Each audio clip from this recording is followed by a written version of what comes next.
Hello and good evening to you all, and a warm welcome to the Productivity Show. And if you were with us last week, you'll know that this show is all designed about helping you become more productive and efficient in your business and helping you to deliver product and value to your customers quicker and easier.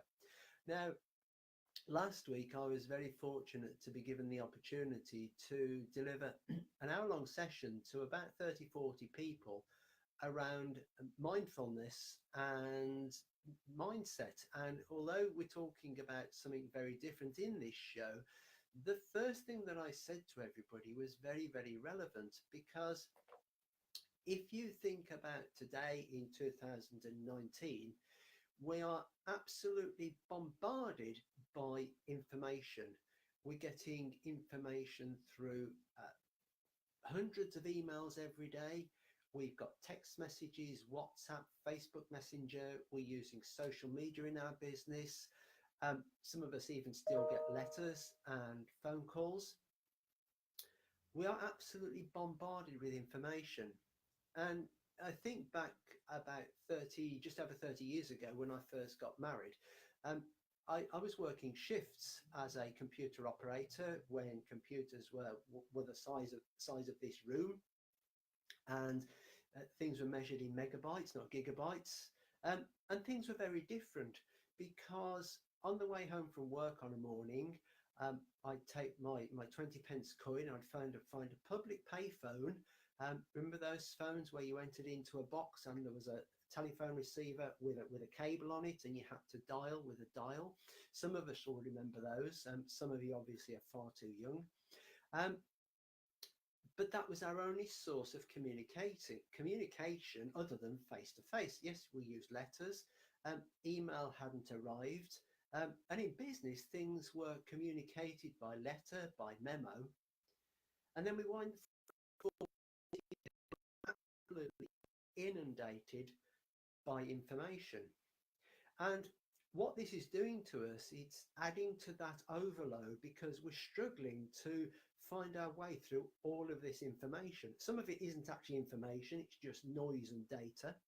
But nevertheless, it hits us. And the big challenge is, what do we do about it? Now, I did say earlier on today, in today's show, I'm actually going to cover two things.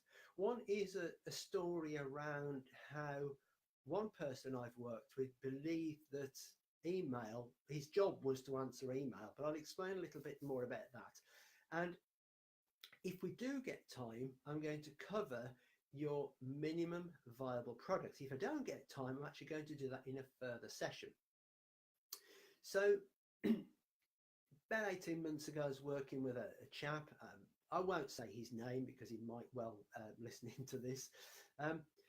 He was struggling with email. We worked in a large office. It was an IT function. We were delivering projects. I was running a program office, which brings all the IT projects together. And most of his day was spent writing and answering emails. And on one specific occasion, this chap had spent all weekend working. He couldn't sleep one night, so he actually worked from about 2 o'clock on a Saturday afternoon right through until early Sunday morning, with no sleep, but worked solid. So Monday morning came and he got called in to see the IT director, and came back with his tail somewhat between his legs, head bowed, and said, "I've just been told off." Well, his words were a little bit stronger than that. And there were myself and two other people in the office. And he said, his words were, "Things have to change. I've just had a severe telling off from the IT director, and things have to change. I'm working excessive hours, the backlog's building up, and my health is suffering." So I asked one question, which stunned the other two people in the office. Because I said to him, I said, "Okay, when you're up at 5 o'clock in the morning and you're working late at night and over the weekend, what is it that you're doing? What can we do to lighten your workload?" And there was silence, deathly silence. He said, "What do you mean?" I said, "I'll rephrase the question.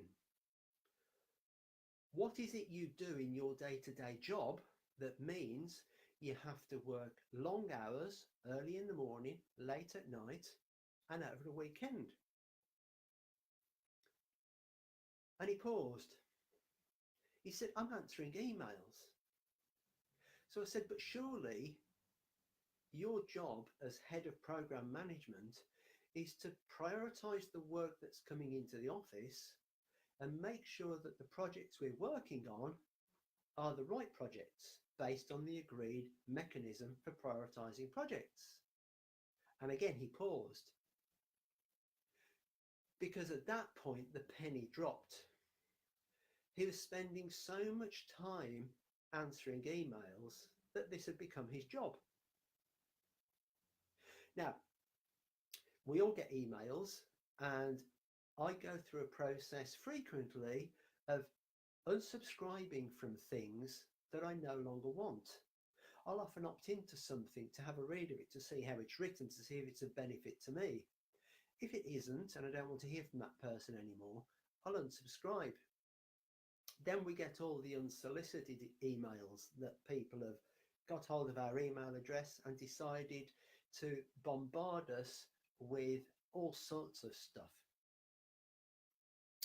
Now, what I do, and this is one of our tips around how to become more productive with email, I manage multiple email addresses.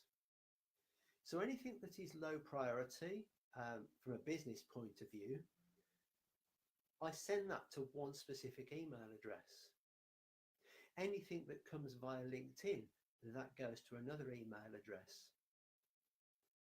All of my business ones, the main business, go to a single email address. So I manage multiple email addresses as a means of filtering and segmenting that information. So I use a Gmail account that specifically picks up everything that comes out of LinkedIn. So it's very easy for me then to look at specific email accounts based on what it is I want to do. Now, one of the tips I gave Adrian, and if you're using Outlook or Exchange or Outlook Online, this is very easy to do. You might be able to do it in other email programs, I'm really not sure. I work on the basis that if somebody wants me, they will send information to me. So the one thing that I advise people to do is, if you're using Outlook or you're able to do it in your email program, is to create a rule where if you're copied into something or blind copied, you dump that into a separate folder, because you know it's probably been sent to somebody, but you're the copied in email address, so you're less of a priority. You may be copied in for information, and then you can go to that at a later date and sift through it and read what's relevant. But it limits the amount of information that you're having to handle. What I also do, I work in big businesses predominantly, and I see people with 2,000 and 3,000 emails in their inbox. This is absolute madness. If you collected all of the information, all of the letters, the papers that you have in your home or your business, would you put them into one filing box? I guess the answer is no, because I wouldn't. So the other tip is to go through your inbox, get rid of the stuff that you don't want, file the stuff that you do want, and really get that inbox down to a manageable level. One of the things I'm working on at the moment is an idea I've had to take all of the training material that I use in corporate business and apply that to smaller business, where specifically they are delivering customer solutions either in the technical or the creative area. And that training is all designed to help you get your product out to your customer quicker and sooner. I'd love to hear feedback from you about that idea. So when we've finished, if you can, just drop a comment in the comment box below, and we'll have a further conversation about it. As I say, that's going to be the subject of a new training that we're just putting together. All of these tips that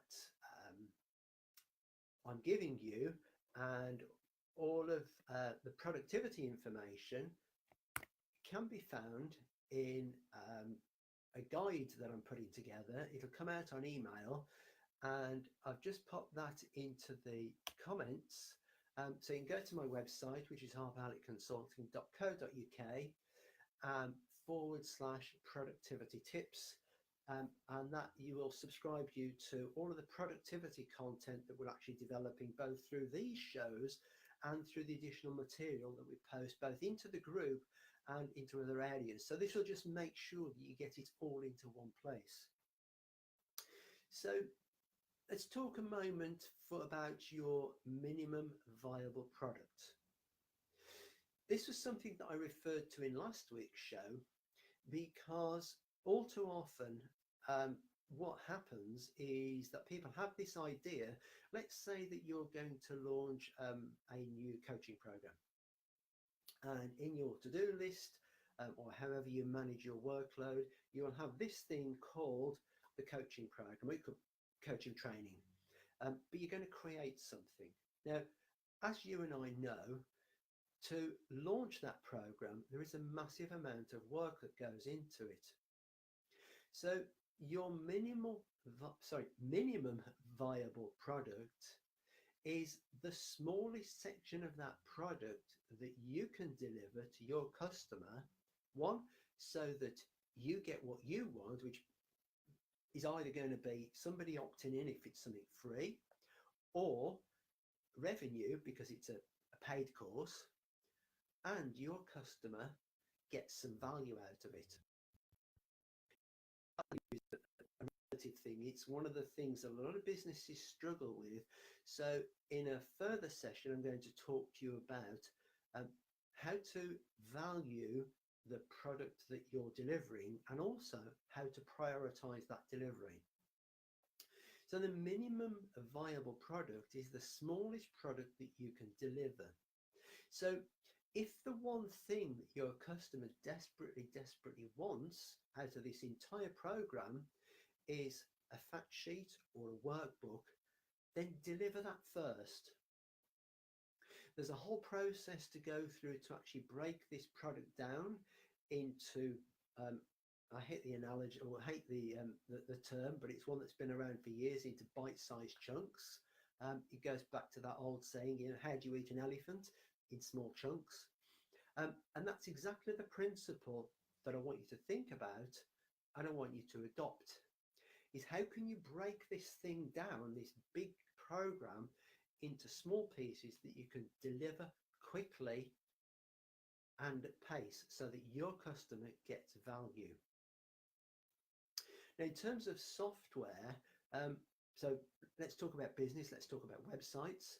So in terms of software, an example that I can give you is I'm building a website for somebody who sells scented candles. So we could have spent months designing this website. We could have spent some time creating the basic website with the hosting, and then delivered all of the content pages, the online shop, the gallery.